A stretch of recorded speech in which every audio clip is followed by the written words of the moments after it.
I'm installing this piece of wooden transition in between my cork floor and my carpet. It should go like that. It'll look very nice. And the way I've chosen to do it is to sink some screws here into the ground. Now, most floors have a plywood subfloor. Mine's cement because I have a radiant heating system underneath. And what I did when I drilled a hole yesterday to sink an anchor into the cement to hold onto the screw that'll go through here, I hit my radiant hot water PVC pipe.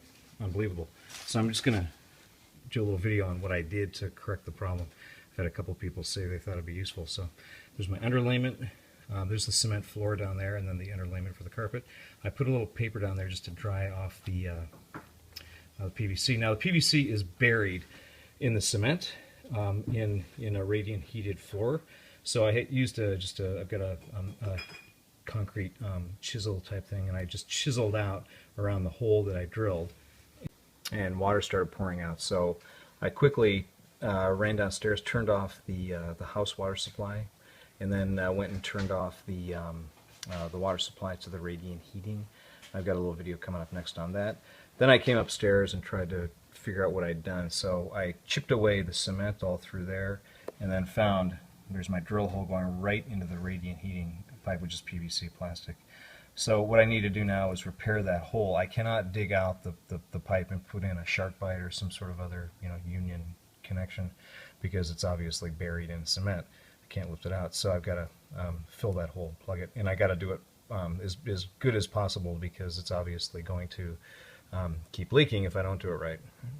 The first step is to turn off the water. Now this is a complete mess that you're looking at, but that's whoever built this house shoved an entire house of radiant heating supply hoses or pipes into this spot. So it's a little more complicated or a little easier to understand than it is to maybe look at visually. But each of those pipes going up is a hot water supply line to one of the outlets, or the hoses that are set up around the house. And basically, if you know which pipe supplies what part of your house, you can turn off the valve to this specific spot, and you can see, there's various shut-off valves throughout my system. I do not know which one supplies what, but the one I need to shut off is going up that way. So I made a guess, and there I turned off 3 or 4 of the shut-off valves in the back and left the rest open. Now, what I'll then do is I need to fill a hole in a pipe that is full of water. So I need to drain the water out to create a dry location for my epoxy putty to go into. So everybody's setup's going to be a little bit different, but these are the the pumps that supply the hot water throughout the house. So that one might supply, let me just see, that supplies the radiant heating. That one supplies the hot water tank, which is in the back.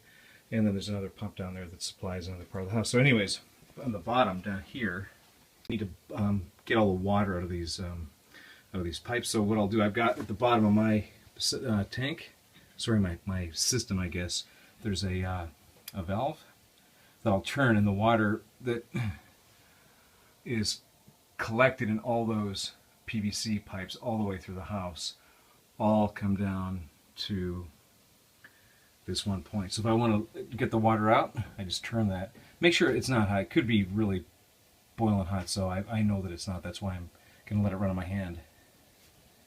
Just turn my valve, and I'll let the water run out, and then it runs down the drain in the bottom of my furnace. So, all right, I'll let that run until the water is completely, so the pipe of where I need it is dry. Okay, I'll turn that off now. So I looked up on the internet for some different ways to plug the hole. I found a couple products. This is the one I wanted to buy originally.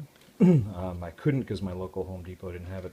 What it is, it's an epoxy putty for plumbing applications, just called Fix-It-Stick. Just Google it, you can find it. It's made by Oatey, I think, O-A-T-E-L-Y, something like that, or Odor. And all that is it's a roll of putty. Epoxy is is a type of adhesive where you mix two two reactants that when melded together, mixed together, react with each other, obviously, and create a super strong seal. This putty is interesting. It's the white and the black are the two different reactants, and you basically just tear off a strip of that and roll it around the palm of your hand and mix the two reactants, and they form an epoxy, a hard as steel epoxy seal. That's what I wanted to use. It wasn't available locally, so I bought something else, an alternative.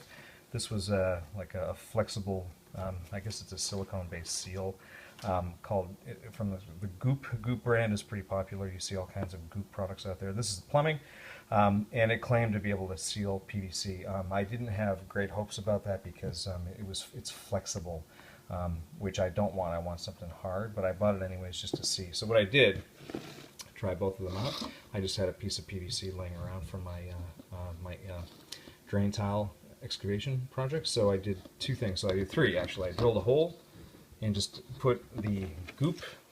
Just put the goop in there, in this hole, and I made the hole the same size as the one in the PVC pipe that I just showed, and then filled it in as best I could and tried to get it through the bottom of the hole. Not very good. And then just left it to see. So what I found was that there was a small hole. When the goop dried, it pulled back from the outer circumference of the hole, and it left a little mini hole in the middle. I didn't like that. So I would have to do a two-step application of goop if I were to use it. And then what I did is I thought, well, why not take a little piece of PVC, make another hole, stick it in the middle, and do like a stronger bond that way. So I did that, and you can see it went through. And it pulled a lot more of the goop through. So put a thin strand there. This has been curing for about 3 hours, and it's still very flexible. I haven't even tried this yet to see how watertight it is, but the fact that it's flexible like that, I just don't like that. So I went back and bought the epoxy putty. I put it on another hole here, and this is now hard as a rock. It's been curing just about 10 minutes, and I'm quite happy with that. Underneath you can see it did pop through, so there'll be a decent seal on the inside and a decent seal on the outside, so I'm going to go now put that on my PVC. Okay, so I've dried the hole out. I sanded it with a little sandpaper. I dried it. I'm drying it now, just extra with some paper towel, because the epoxy putty to work has to be put onto a dry surface. There's the putty, so you just, as I said, you just pull as much as you want off, and then mix it around in your hand. And those, you can see the two different products mixing. So I'll mix that up, and then I'll start again when I want to put it on the pipe. So I've mixed it. The putty, I put it on the dry PVC and then just press it down. And I'm going to try and get as much as I can into the hole that I unfortunately drilled in. And I'll come back when I've got this done. So it's in there as good as I can get it, nice and flat. I try to press as much as I could into the drill hole. And I'll let it cure. I'll give it 10 minutes, and then I'll put the water back on and see if it leaks. So I've had hot water running through this for quite a while. Still dry down here, very dry. And I'm going to say that this worked. Okay.